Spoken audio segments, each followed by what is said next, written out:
A closer look now at a popular new pit stop along Interstate 95 that is raising concern for wildlife advocates. The Buc-ee's in Brunswick just opened its doors, drawing thousands of travelers, but conservationists say bright lights from the exit are throwing off newly hatched sea turtles, some as far away as 15 miles. WSAV's Sarah Smith shows us why the issue could be deadly for a threatened species. Under normal conditions, the moonlight would guide newly hatched sea turtles out to the ocean safely. But this summer, they're dealing with a distraction. Brighter and taller lights coming from the interstate, and experts tell me this could be deadly. We're talking about a threatened species here, so this is certainly a big concern for us.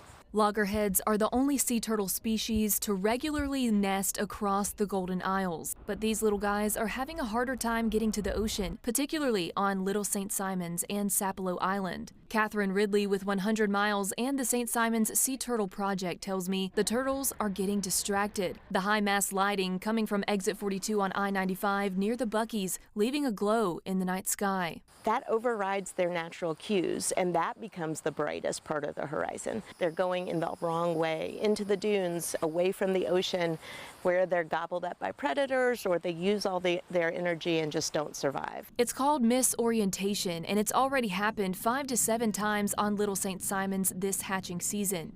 According to the Georgia Department of Transportation, shorter lights have been installed at this exit, but Glenn County is responsible for controlling the power to these lights. A spokesperson with the Georgia Department of Natural Resources says they've also made their concerns very clear. Ridley tells me lighting concerns have been an ongoing issue for years. On islands like St. Simons or Tybee, where we have beachside homes and rentals and hotels, those are concerns as well.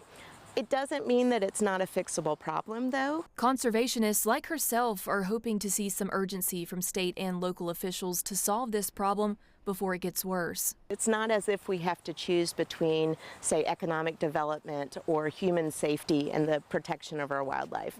Those two things really go hand in hand now, and there are simple fixes that can help us do both. I called the assistant county manager here, and he tells me they support conservationists in making sure that turtles make their way to the ocean safely, but they also support the Georgia Department of Transportation in making sure roadways are well lit at night.